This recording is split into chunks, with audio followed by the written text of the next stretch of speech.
Protect your DNA. BioPQQ can promote formation of new mitochondria. Infowarsstore.com.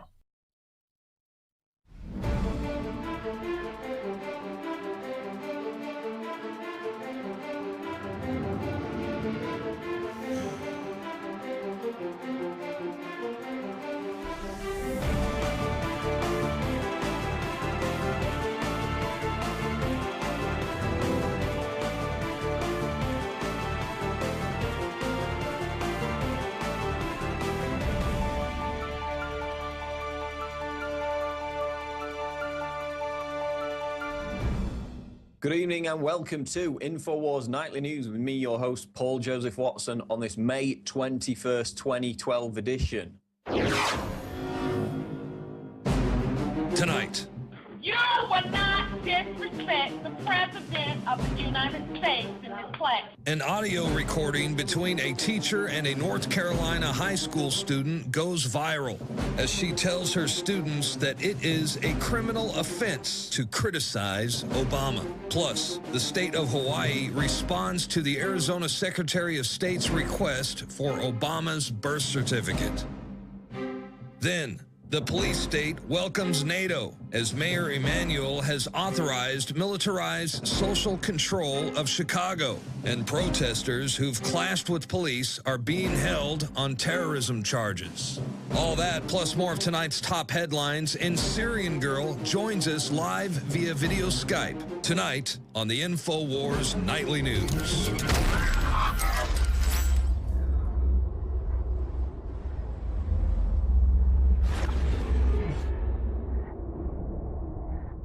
Our top story tonight, teacher yells at student, criminal offense to criticize Obama. An audio recording of an exchange between a teacher and a student at North Rowan High School in North Carolina serves as a reminder that the school system is becoming a target or a training ground for teaching kids to be subservient to the state while indoctrinating them into thinking that the First Amendment does not exist. And this is an argument that was caught on a cell phone recording between a teacher and a student where the teacher's basically yelling over and over again, it's illegal to criticize our dear leader, you can't disrespect the president, it's an arrestable offense. As a social studies teacher, I cannot allow you to slander any president in here. Yes, ma'am. Past or current. Yes, ma'am. Okay. You will not disrespect the President of the United States in this classroom. I'll say what I want. Not about him, you won't. And the school actually reacted. Massive controversy online, you know, hundreds of thousands of views on the video. But the school reacted by calling it a learning experience. And no action whatsoever was taken against the teacher, even though she's basically teaching her kids in the class that the First Amendment does not exist. And in the article, we actually put out an Infowars about this. You can go and watch a deluge of other videos where children in government schools are being taught to worship Obama and also chant mindlessly his campaign slogans. You'll all remember, of course, the infamous Obama military youth drill. The cult of personality is certainly still being built up around Obama as we head towards 2012. And in some cases, you know, it rivals the kind of thing you'd expect to see out of North Korea. Remember also that in 2009, the White House actually announced that it would start broadcasting Obama's speeches directly into classrooms, and that the Department of Education would instruct teachers to ask children, quote, why is it important that we listen to the president and other elected officials? So they're getting in at an early stage, getting into the schools. And so not only are the schools now, you know, prison training centers with the surveillance cameras, the patrol cops, the drug raids, the fake attack drills, you know, watching kids via their webcams, the teachers in Pittsburgh, nothing happened. But they're also literally becoming re-education camps in that they train kids not to be suspicious of authority and not to question elected representatives, servants like the president himself, but to literally worship and praise Barack Hussein Obama like he's some kind of Christ figure. So again, another great reason to homeschool. AMC buyout part of Chinese takeover of media. Again, this is an Infowars.com story written by myself. Chinese company Wanda has announced it will buy AMC, the second largest theater chain in the United States, increasing fears that the Chinese Communist Party is expanding its influence globally as part of a media takeover. Beijing is investing heavily in projecting its soft power or cultural influence by boosting China's state media presence abroad, including the USA, where the Chinese government has also run advertisements in New York's Times Square, reports USA Today. So remember, of course, the remake for Red Dawn, you know, the classic Cold War 1984 film about the Russian troops invading. Originally, the remake in 2009 was supposed to feature Chinese troops invading America. That got switched because the production company, NGM, started getting calls from Chinese state media saying they didn't appreciate China being depicted in a negative light. And of course, the financial clout of such threats in terms of the Chinese market certainly made MGM sit up and take notice. And they actually had to mothball the film. It hasn't even been released yet, set to be released at the end of this year, because they had to edit. They had to literally go into the film and edit out all the Chinese signage and props and replace them with those of North Korea, because the Chinese government, the Chinese state media made it clear they weren't happy about it. So we've already had examples of Chinese communist censorship system imposing their financial clout through threats of intimidation against the American film market. And now we're going to get that to an even greater extent with this takeover. And the guy that actually owns Wanda, this company that have bought this big theater chain, is, quote, a Communist Party member who sits on the nation's top advisory council. He's the guy who's now running America's second largest theater chain. Government tyranny. Illinois Department of Agriculture secretly destroys beekeepers' bees and 15 years of research proving Monsanto's Roundup kills bees. This is out of Natural News. An Illinois beekeeper with more than a decade's worth of expertise about how to successfully raise organic, chemical-free bees is the latest victim of flagrant government tyranny. According to the prairie advocate Terrence Terry Ingram of Apple River, Illinois, owner of Apple Creek Apiaries, recently had his bees and beehives stolen from him by the Illinois Department of Agriculture, as well as more than 15 years worth of research proving that Monsanto's Roundup is the cause of colony collapse disorder. Again, it appears as though he was targeted basically because of the 15 years worth of research. They went in and claimed that his bees had this, you know, rare, odd disease that nobody had ever heard of before, and they used it to go through all his, you know, his beehives, all his records, completely trashed it, shut him down.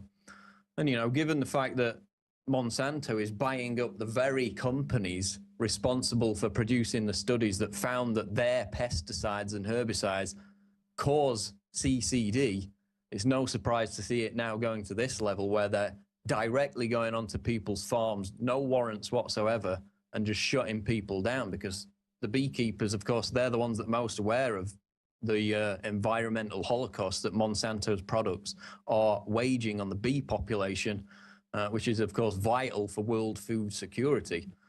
And so, again, they basically just came on his land and destroyed everything he had, part of Monsanto's continuing campaign of terror against anyone who tries to expose them. Next story on Infowars Nightly News. Jim Cramer is predicting bank runs in Spain and Italy and financial anarchy throughout Europe. During an appearance on Meet the Press on Sunday, Jim Cramer of CNBC boldly predicted that financial anarchy is coming to Europe and that there will be bank runs in Spain and Italy over the next few weeks. This is very strong language for the most famous personality on the most watched financial news channel in the United States to be using. I'm predicting bank runs, Spain and Italy within the next few weeks. Without a coordinated policy, there is going to be financial anarchy in Europe, and it is going to cause a slowdown worldwide. China and here, this must be dealt with. The Germans are in charge, and they're pro-austerity, not growth. Well, of course, if you were reading Infowars.com 2 or 3 years ago, you would have heard something very similar. And we're already witnessing the bank runs in Greece as of last week. Massive, you know, what was it? Nearly $1 billion taken out in banks just over a few days. And as we reported the elite's concern is not necessarily about Greece. Of course, they couldn't give a damn about it as an individual sovereign country. It's about the threat of a good example. If Greece drop out of the euro, and this is what top Bilderberg members have said, if they drop out and then they go on to stage an economic recovery in the aftermath of dropping out of the euro single currency, then that threat of a good example may just be too much to resist for these other European countries. And that's why the establishment has been so desperate to install its Goldman Sachs technocrats over the globe, because, you know, they don't want to see a trickle turn into a stampede and crush their whole dream of a European federal superstate, which was, of course, the brainchild of Bilderberg itself from way back in 1955, decades before the Maastricht Treaty that formally introduced the euro single currency. Ken Bennett, Arizona Secretary of State, gets response from Hawaii on Obama birth certificate request. This is out of the Huffington Post. Arizona Secretary of State Ken Bennett has reportedly received a response from the state of Hawaii regarding his request for verification that President Obama was born in the United States. According to KTVK in Phoenix, the Hawaii Attorney General's office told Bennett that he must take a number of steps, including proving that the confirmation is necessary to update his office's records in order to receive the verification. And basically, there's a quote from Bennett: "I'm not a birther. I believe the president was born in Hawaii, or at least I hope he was. But my responsibility as Secretary of State is to make sure that the ballots in Arizona are correct and that those people whose names are on the ballot have met the qualifications for the office they are seeking." And of course, in addition to that, thousands of people from Arizona have demanded that he look into this. And of course, events on Friday told us that the birther issue is not going to go away. We actually got quotes, though, out of TPM, kind of the leftist media response to all this. Quote, "Bennett caved to a fringe group of activists," again, thousands of people, fringe group, just in that one state alone, "who believe in a conspiracy theory that just never seems to die, no matter how much proof they get." Oh, you mean the proof of a long-form birth certificate that a 12-year-old kid with a basic knowledge of Adobe Photoshop could pull apart in 5 minutes, which is supposed to be written on a typewriter but clearly has computerized text in it? That proof? Is that what you're talking about? Here's another one out of the Talking Points memo regarding this story. Hawaiian officials have said time and again that Obama was born there in 1961, yet the theory persists. Well, I'll tell you why the theory persists. Remember Hawaii Governor Neil Abercrombie and his efforts to get a birth certificate, copy of the long form? Well, listen to this quote. Quote, "There is no Barack Obama birth certificate in Hawaii. Absolutely no proof at all that he was born in Hawaii." That's what radio host Mike Evans said Abercrombie had told him. And of course, Evans later bizarrely recanted and denied it all after making such a blunt statement.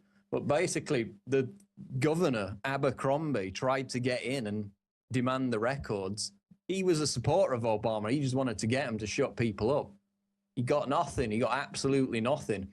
And then also, as Jerome Corsi reported, former elections clerk in Hawaii, Tim Adams, signed a sworn affidavit saying he was told by supervisors in Hawaii that no long-form hospital-generated birth certificate existed for Barack Obama in Hawaii, and that neither Queens Medical Center nor Kapiolani Medical Center in Honolulu had any record of Obama having been born in their medical facilities. So, Secretary of State Ken Bennett, good luck with getting that original birth certificate, because it's proven quite difficult so far. Moving on to NATO news now. United States to unveil plans to bolster NATO alliance. President Obama, this is out of the New York Times, Obama will unveil a new package of NATO initiatives that include the alliance purchasing a fleet of surveillance drones, sharing weapons and training facilities, and sustaining nuclear deterrence in Europe, even as disarmament efforts continue with an often belligerent Russia, according to senior administration officials. So basically, this whole article is about how the US is handing over the baton of military power to NATO. So we see more, humanitarian invasions carried out to a greater precision around the world. And of course, now the Secretary of Defense Leon Panetta has reaffirmed the fact, as we highlighted last week, that the White House now sees NATO and the UN as its boss rather than the actual United States Congress, it all makes perfect sense. So again, it's about the shift of US military dominance and shifting it over to UN NATO, so it's in the hands of the international community, so they can have more of their humanitarian bloodletting invasions with no opposition from Congress, because all the power will have shifted to NATO and to the global government. Protesters and police clash at NATO meeting, 2 held on terrorism charges. They made Molotov cocktails, major act of terror. Protesters at the NATO summit meeting clashed with the Chicago police as officers tried to disperse thousands of people who had gathered several blocks from the site of the meeting and refused demands to leave. And here's another one out of The Guardian. Welcome NATO to Chicago's police state. With NATO delegates arriving Saturday night, the city of Chicago has been turned into a police state, courtesy of Mayor Rahm Emanuel, who several months ago began implementing new draconian anti-protest measures. Chicago has gone on security lockdown, and of course that meeting ends today. So massive police state. Again, it's a police state showcase there in Chicago. It's about training people that they have to get permission from the government to sit in a free speech pen about 2 miles away from where anything's happening. And if they try and, horror of horrors, express their God-given First Amendment rights, then they will be treated accordingly. It's about sending out the message to onlookers and other people watching on global television: do not protest. It is now an act of terrorism, which of course is how the Department of Defense now defines protest. So, all the more reason to join the Occupy Bilderberg protest, where the crackdown will be noticeably less severe because Bilderberg don't want any attention.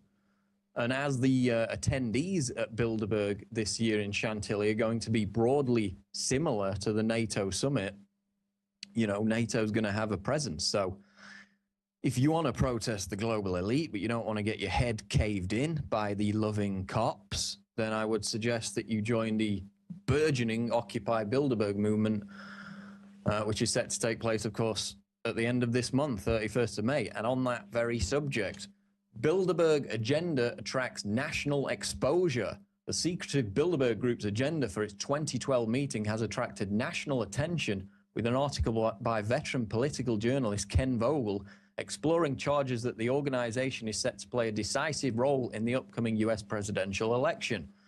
And basically, the nub of this article focuses on our piece from back in April, where we picked up on the fact that the Washington Post had more than suggested that Bilderberg would have a hand in picking Romney's VP, which looks to be Marco Rubio. He seems to be the choice.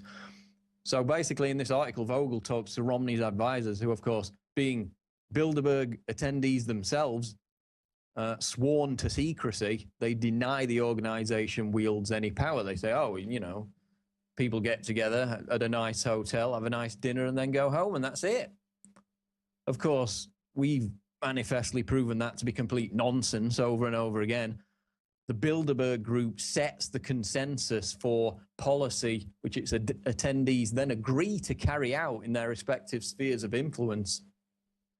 And that's not me saying that. That was former NATO Secretary General Willie Claes, who admitted it in a 2010 radio interview. He was an attendee. He said, we go there, we create a consensus, we get our orders, we take them back, we implement them. Again, just a game of golf and a nice dinner in a nice hotel. So, Occupy Bilderberg, again, shaping up to be the biggest protest ever. I saw on Facebook 800 people had completely committed to going. Another 500 were maybe. Those numbers are up now, probably past 1,000. You've got people who don't even use Facebook that are going to be going. So given the fact that there were around, 200-300 in Switzerland, halfway up a mountain last year in the middle of nowhere, Chantilly, Virginia, I expect to be the biggest protest against Bilderberg ever, which is delightful indeed, given the fact that a few years ago we got the leak out of Bilderberg, which is the fact that they hate people even having the financial means to travel to be able to protest their meetings. That's how arrogant they are. And their arrogance is going to be noticeably diluted as well this year because, of course, as Alex Jones has broadcast, he has 2 sources inside Bilderberg feeding him information on the group's secret agenda. That's how he was able to phone up the Westfields Marriott and book the hotel room, even though, you know, they say, oh, there's no rooms available, because he had the code word for the conference, which is the Palm Tree Conference. He got it from his Bilderberg source. So we expect there to be many more explosive bombshell revelations out of the upcoming Bilderberg 2012 conference at the end of this month. Once again, I invite all our viewers, of course, many of you will be watching this on YouTube, to subscribe at prisonplanet.tv. This is what funds the entire operation. If nobody subscribes, then you're not going to see this on YouTube. You're not going to see it anywhere. You're not going to see the kind of explosive guests and information that we bring to you here at Infowars on a daily basis. So it's $5.95 a month, discounts for yearly subscriptions. We've kept the same prices, even lowered them, even though, you know, it's been in operation now for 8-9 years. All the Alex Jones radio show archives, all the nightly news archives, of course, live streaming of Infowars Nightly News when it first goes out. You'll see it before anybody on YouTube sees anything. Speeches, special events, rants, behind the scenes, exclusive insider material that you're not going to see anywhere else. And it supports this network. It supports everything we do. And we need your subscriptions at prisonplanet.tv. I'm going to go to the quote of the day now, which is by Carol Quigley. The use of fiat money is more justifiable in financing a depression than financing a war. So again, not only do the elites make money during times of war, they also make money during times of boom and bust. We're going to go to a break now. Coming up after the break, I'm going to talk to Syrian Girl, the outspoken anti-NATO activist, about the situation not only in Syria, but also the Middle East, as US troops now officially present in Yemen. So we're going to go to that interview after this break on Infowars Nightly News. Stay tuned. I really enjoy it when the globalists try to poison us, and, well, we resist them via a free market system. Hello, my fellow Info Warriors. Alex Jones here, introducing you to the ProPure family of gravity-fed filters. Now, you know that the globalists are filling our water with radioactive isotopes, fluoride, lead, mercury, arsenic. And one of the few systems that can efficiently and economically remove or reduce down to non-detectable levels these poisons are gravity-fed filters. And ProPure is the top of the line. Their filters are impregnated with silver, a natural antibiotic. On top of that, they're bigger, so they filter faster. You don't have to prime these the first time you use them. It's amazing. Go to Infowars.com and click on the shopping cart link to see the entire family of these babies. Now, the fluoride they add to our water is so tiny that most filters can't cut it out. But ProPure has their system that will, again, reduce it to non-detectable levels, almost get all of it out of there. That's also available. And if you look at the different systems they offer, the ProPure Big Brush Finish is on a stand, so it's easier on a table or at your restaurant or wherever you have it to go up with a glass or a mug and fill it up. Then there's this big baby right here, the ProPure King large version. Got a lot of different options that come with it. Also, they have the ProPure Big, probably one of the best values out there. And of course, it's burnished stainless steel. And then what I use on my RV, something that's great for your hunting cabin or the back porch, is the ProPure Traveler. Small and portable, but packs a huge punch, cleans out all that garbage. They also have a glass sight spigot, so you don't have to take the top off and look in the bottom area to see how much water. You can see how fast it's filtering with this optional system. The globalists obviously are hitting us through our water. It's time to take control of our lives. It's time to not give our children and families these poisons, and these systems cut it down to non-detectable levels across the board. ProPure is the name. I only promote what I believe in, and I use ProPure in my home and my office. And I recommend that you check out the information on ProPure at Infowars.com. We already have the lowest price at Infowars.com on the ProPure gravity filter system.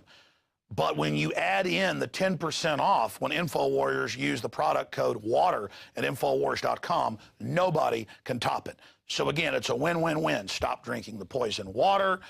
checkmate the globalists when it comes to your health, and support Infowars.com and the work we're doing here. You know, many revolutionaries rob banks and things and kidnap people for funds. We promote in the free market the products we use that are about preparedness. That's how we fund this revolution against the New World Order in our move to restore our constitutional republic and a spirit of 1776 worldwide.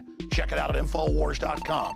ProPure, top of the line, #1, most powerful and effective and economical gravity-fed water system in the world. ProPure, available, discounted at Infowars.com. Don't forget product code WATER to save 10%. It's the latest generation, years in development. ProPure is the name. We're back on Infowars Nightly News, and I'm delighted to welcome now a prominent, outspoken activist against NATO's takeover in the Middle East, and of course, rising star of YouTube. It's Syrian Girl. Syrian Girl, welcome to the show. Hi, I'm glad to be here, Paul. Well, isn't it an amazing coincidence, as we see, of course, the humanitarian crises developing in Libya and Syria, you know, the targets of NATO regime change. Meanwhile, over in Bahrain, people are getting put in prison camps for sending tweets critical of their government. People are being killed in the country by Saudi troops. But don't worry, because the UN is holding a working group discussion about the matter. So, Syrian Girl, tell us about events in Bahrain. Well, one prominent thing you notice about Bahrain is actually missing from the mainstream media a great deal. And many people will not even know that Saudi Arabia invaded Bahrain to try to quell the uprising over 6 months ago. And now, more recently, Saudi Arabia has come up with a brilliant plan that will make Bahrain cease to exist as a country altogether, in a part of a Saudi Arabia-Bahrain unification proposal. So the people of Bahrain obviously are quite angry about this, and there's been some mass protests across Bahrain, and it's clearly a breach of sovereignty. And you know, there's been human rights violations, of course. I'm not Bahraini. I don't really like to comment on people's internal politics, but in this case, it's obvious that a foreign power has invaded a country by the request of the Bahraini government. But in the first place, the Bahraini government was a puppet of Saudi Arabia. And one of the biggest crimes of Bahrain, that the government of Bahrain did against its people, was the center square of Bahrain had a very symbolic, they called it the pearl, and it was a statue in the middle of the square, and people used that statue to rally around, and the Bahrain government just destroyed the whole symbol, the whole statue, so people wouldn't rally around it. And that's the kind of attitude that the Bahrain people are facing. So moving on to, obviously we got that situation unfolding, being completely ignored by the establishment media in the West, while they'll still crow about the glorious Syrian rebels busy carrying out terrorist attacks again on Saturday. But meanwhile in Yemen, while Hillary Clinton, you know, admits that the US and Al-Qaeda are on the same side in Syria, in Yemen we've got US troops on the ground, again, no congressional authorization, and it's all in the name of fighting Al-Qaeda, even though we're on the same side as Al-Qaeda in Libya and Syria, the best enemies money can buy. And there's a quote here out of the LA Times today.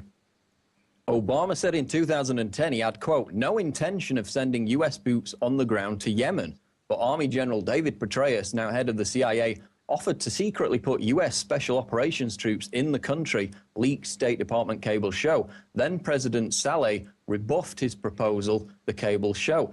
And then we had a convenient little Arab Spring in Yemen, and Saleh, who was, you know, proving a roadblock to all this, was outed. He was toast. So, Syrian Girl, US troops in Yemen now officially. What's the core objective behind these boots on the ground that Obama promised he would never send? Well, it's a little bit strange that the US is using Al Qaeda to in a different way in Syria, and then it's using it in Yemen as a pretext for an invasion. And that might be something that we're going to see them try to do in Syria. Although Syria's military is quite strong, so perhaps it won't be an intervention to a level of an invasion. But with Yemen, if you asked what's the importance of it, why are they there? Well, if you look at Yemen geographically, it's right next to the Suez Canal, and it's with an African country called Djibouti. I'm not sure if I pronounced that properly. There's a little bit of a cutoff in that canal. And so Yemen is a very important country for imports and exports to go through for control. So that was one of the reasons that US troops are in there. It's interesting that we never really heard about US troops there until there was a bombing recently where one of these trainers, they're called, was injured in this bombing, although 100 Yemeni soldiers were killed in the bombing as well. Due to the CIA terrorist organization Al-Qaeda. So we've got that situation unfolding again, another domino they're trying to topple there in the Middle East. I want to focus it back on Syria again, because, when the Arab League went into Syria and reported there was violence on both sides, the Western establishment media couldn't care less. So then we had the also independent UN, who have now gone in as observers.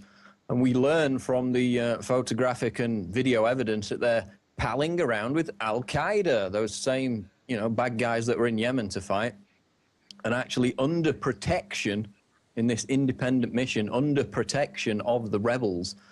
So given that, Syrian Girl, how independent do you think the UN mission in Syria really is?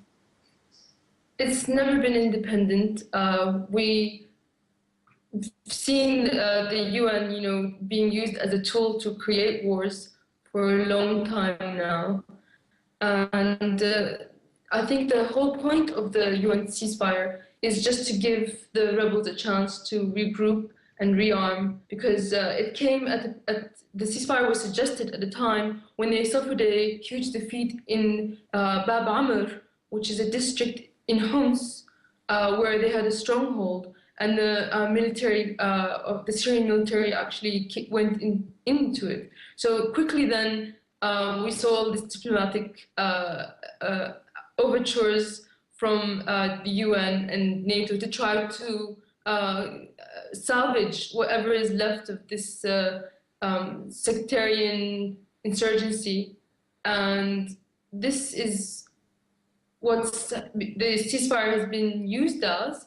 It could have been worse if it wasn't for the Russian changes in the peace plan.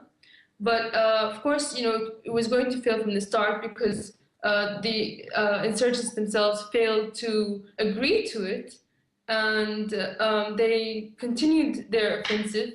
Only the Syrian military had its hands tied behind its back by the ceasefire and couldn't attack the insurgency to the full. So that's really the point of the whole thing.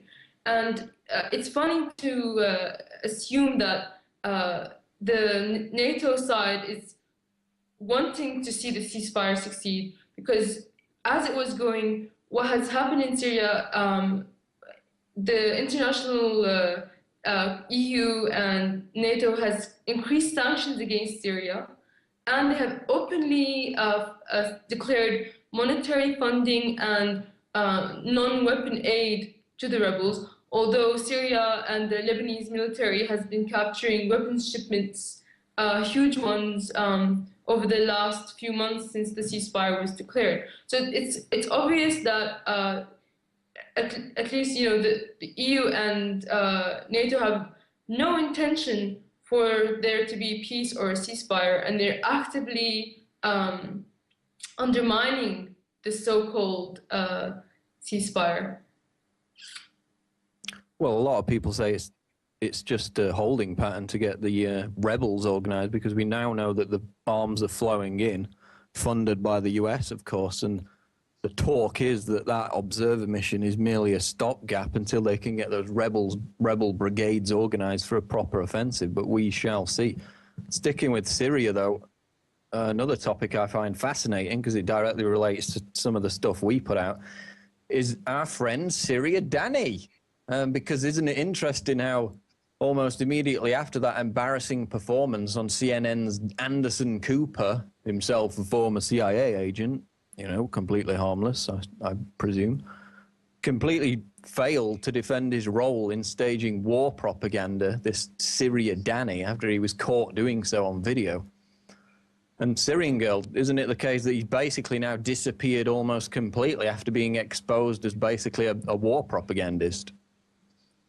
Yes, they have no more use for him, as he's been debunked and exposed by none other than Infowars.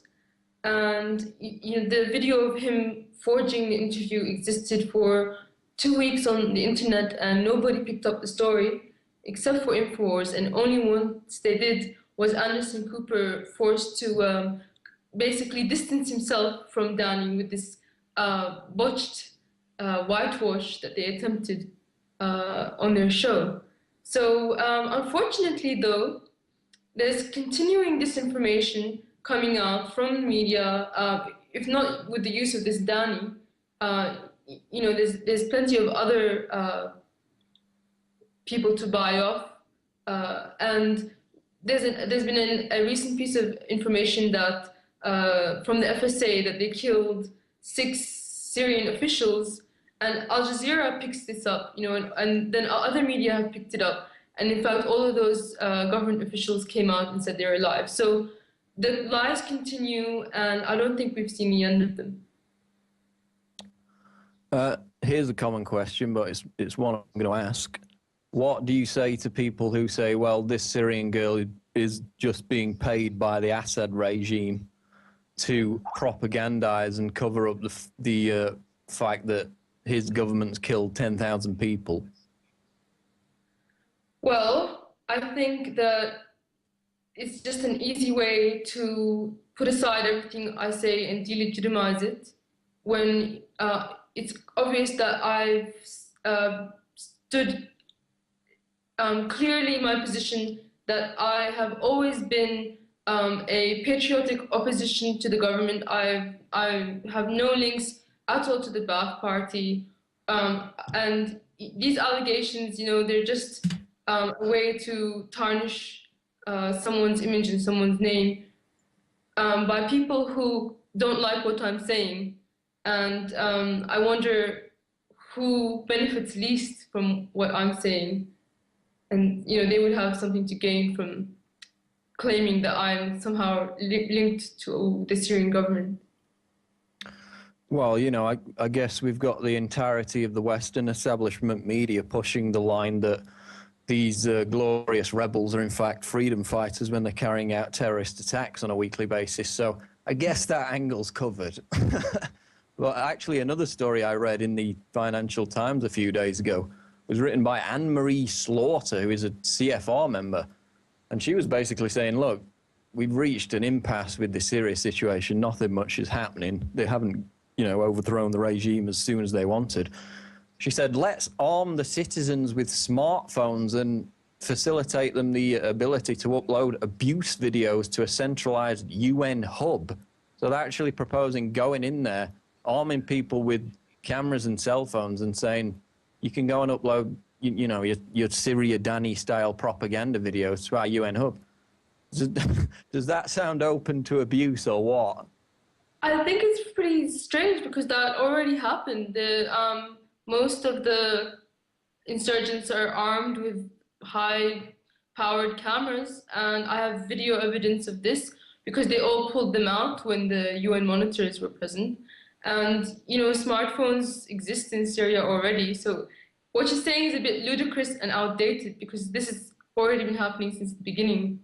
and of course it's being abused, and these Al Jazeera and CNN and BBC and France 24, they love this one-sided view from a shaky camera that nobody can really tell what happened or who shot who, because then they can make whatever they want out of it. And I think it's clear that after such time has passed, where the Syrian people stand, there's not been any mass rallies in the street to the level that we saw in Egypt. So if she wants to know what Syrian opinion is, she only needs to look at that.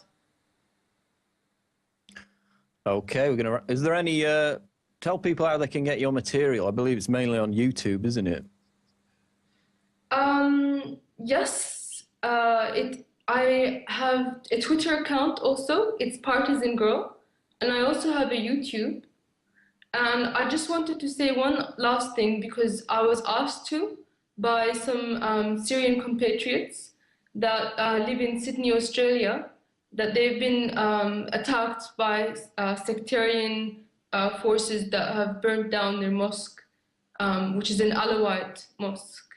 So I just wanted to say that the sectarian tone of this insurgency is just increasing. And thank you for this interview. Okay, we'll continue to watch developments in Syria and the Middle East as a whole with interest. Syrian Girl, thanks for joining us on Infowars Nightly News. Thank you. That's going to do it for this edition of Infowars Nightly News. We will see you on tomorrow night's show. Again, I urge you to subscribe at prisonplanet.tv, but that's going to wrap it up for today. Thank you.